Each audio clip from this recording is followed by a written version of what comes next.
क्या तुम बता सकते हो कि पिछले जन्म में तुम्हारे किस रिश्तेदार ने तुम्हारे लिए कितना विलाप किया था?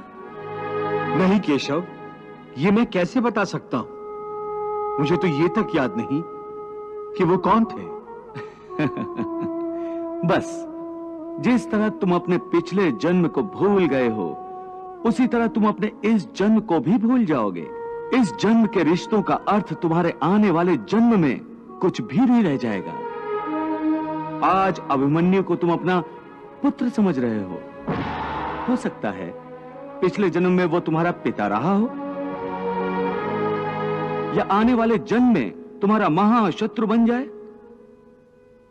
आज तुम जिनको अपना रिश्तेदार समझ रहे हो, जिन्हें आदरणीय समझ रहे हो, और इसी कारण उनकी हत्या करने से संकोच कर रहे हो सकता है उन्हीं में से किसी ने तुम्हारे किसी पिछले जन्म में तुम्हारी हत्या की हो। मैं तुम्हें समझा रहा हूं कि केवल शरीर मरते हैं, आत्मा नहीं मरती। इसलिए तुम शरीर का मोह त्याग दो, उनकी मृत्यु का शोक त्याग दो, परंतु तुम्हारा मन उस सत्य को मानना नहीं चाहता। तुम ठीक कहते हो केशव, मैं तुम्हारी बात समझता तो हूं, परंतु मेरा मन उसे ग्रहण क्यों नहीं कर रहा? इसका कारण क्या है? इसका कारण है वो जंजीर जो तुम्हारे मन ने अपने ही गिर्द लपेट रखी है। कौन सी जंजीर? रिश्तेदारी की जंजीर, ये नातेदारी का मोह कि ये मेरा भाई है, ये मेरा मामा है, ये मेरा ससुर है, ये पितामह है।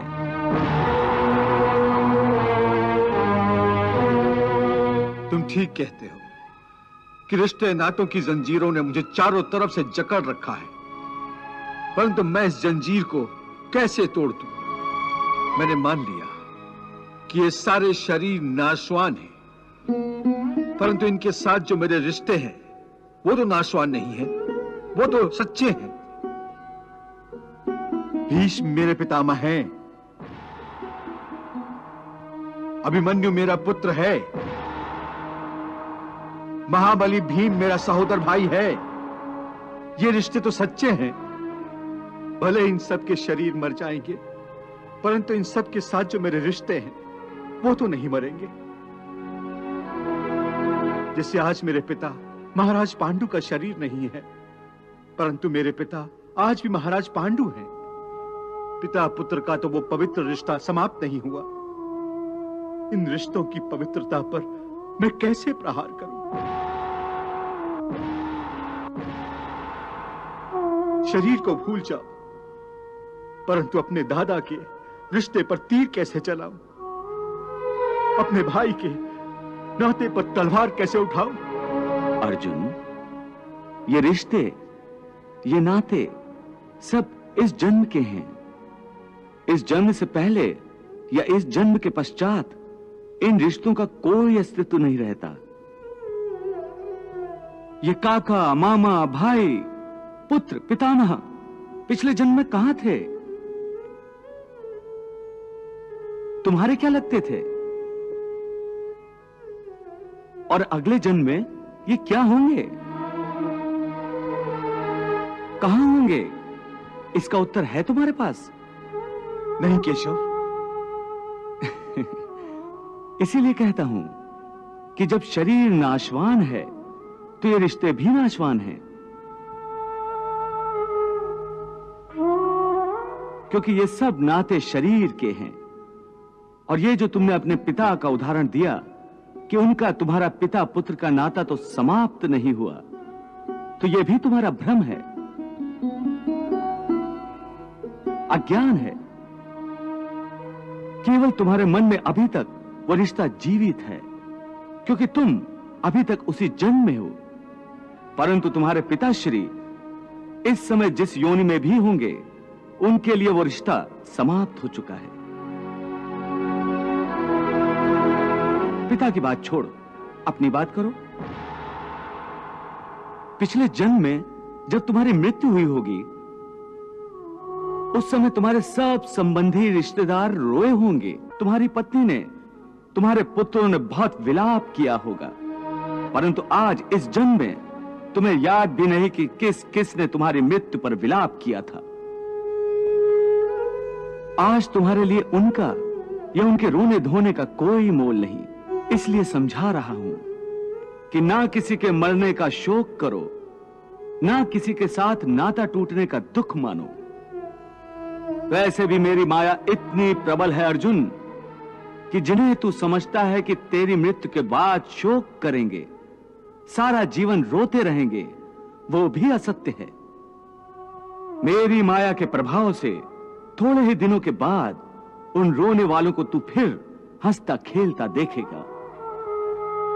मित्र 4 दिन रोता है, भाई 10 दिन रोता है, पत्नी उससे अधिक रोती है, माता सबसे अधिक समय तक रोती है, परंतु सबके आंसू धीरे धीरे सूख जाते हैं और उन आंखों में फिर से नए नए सपनों की रोशनी चमकने लगती है। क्या तुम बता सकते हो कि पिछले जन्म में तुम्हारे किस रिश्तेदार ने तुम्हारे लिए कितना विलाप किया था? नहीं केशव, ये मैं कैसे बता सकता हूं? मुझे तो ये तक याद नहीं कि वो कौन थे। बस जिस तरह तुम अपने पिछले जन्म को भूल गए हो, उसी तरह तुम अपने इस जन्म को भी भूल जाओगे। इस जन्म के रिश्तों का अर्थ तुम्हारे आने वाले जन्म में कुछ भी नहीं रह जाएगा। आज अभिमन्यु को तुम अपना पुत्र समझ रहे हो सकता है पिछले जन्म में वो तुम्हारा पिता रहा हो, या आने वाले जन्म में तुम्हारा महाशत्रु बन जाए। आज तुम जिनको अपना रिश्तेदार समझ रहे हो, जिन्हें आदरणीय समझ रहे हो और इसी कारण उनकी हत्या करने से संकोच कर रहे हो सकता है उन्हीं में से किसी ने तुम्हारे किसी पिछले जन्म में तुम्हारी हत्या की हो, या तुम ही अगले जन्म में उनकी हत्या कर दो। हे अर्जुन, ये रिश्ते शरीर के जन्म के साथ पैदा होते हैं और शरीर की मृत्यु के साथ मर जाते हैं। इसलिए इन रिश्ते नातों के चक्रव्यूह से बाहर आ जाओ। आत्मा अमर है, इस अमर सत्य को पहचानो। रिश्ते तो बदलते रहते हैं। हे अर्जुन, इसलिए तुम्हें न रिश्तों से मोह करना चाहिए, न रिश्तों के टूटने का शोक करना चाहिए। यही सांख्य योग का ज्ञान है कि मनुष्य को एक सन्यासी की भांति सोचना चाहिए कि ये सब रिश्ते नाते मोह को उत्पन्न करते हैं और मोह इन रिश्तों को इतनी जोर से पकड़ लेता है जैसे एक लोभी पुरुष नदी में डूबते हुए भी धन की गठरी को नहीं छोड़ता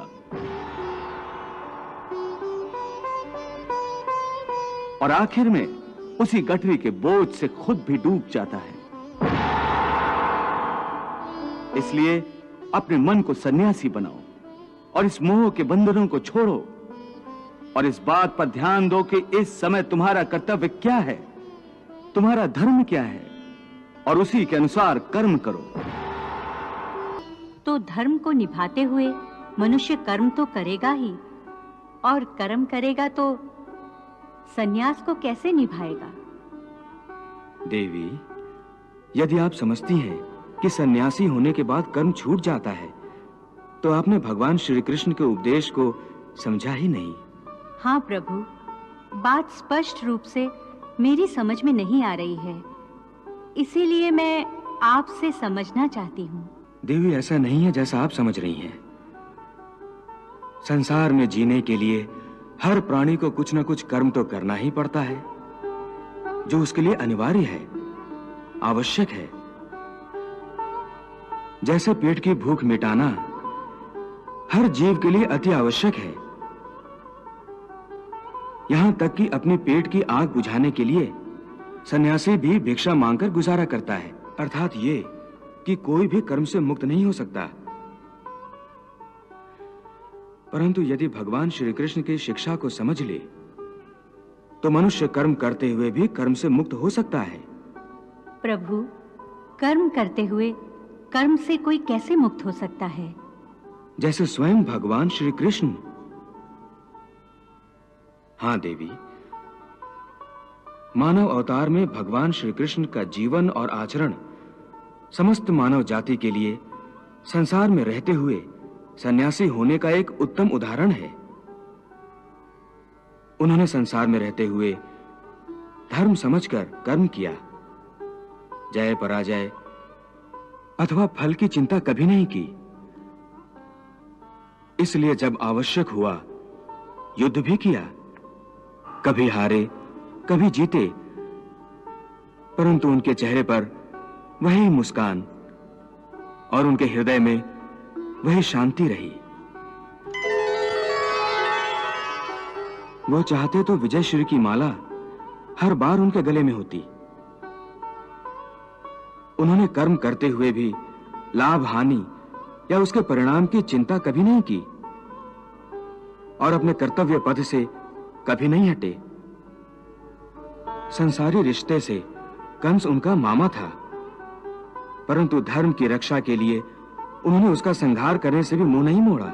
सो देवी, भगवान श्री कृष्ण अर्जुन को इसलिए यह उपदेश दे रहे हैं कि तेरा धर्म युद्ध करना है, परंतु यदि तू इस भावनाओं की नदी में बहता रहा और मन को अपने वश में ना कर सका, तो तू अपने धर्म का पालन नहीं कर सकेगा।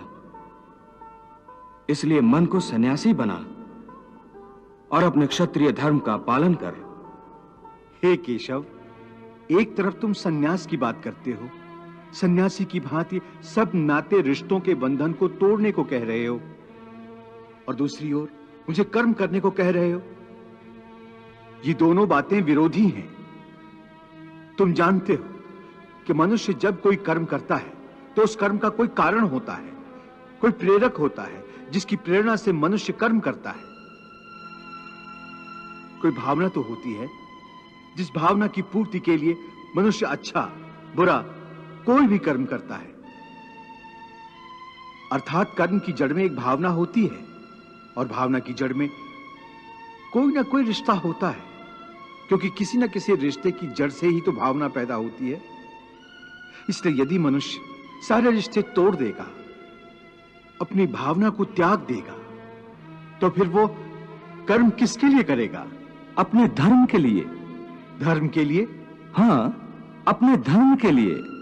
अर्थात धर्म के लिए भावना की आवश्यकता नहीं होती? नहीं, धर्म के लिए भावना की नहीं, बल्कि अपने कर्तव्य के ज्ञान की आवश्यकता है। वाह प्रभु वाह।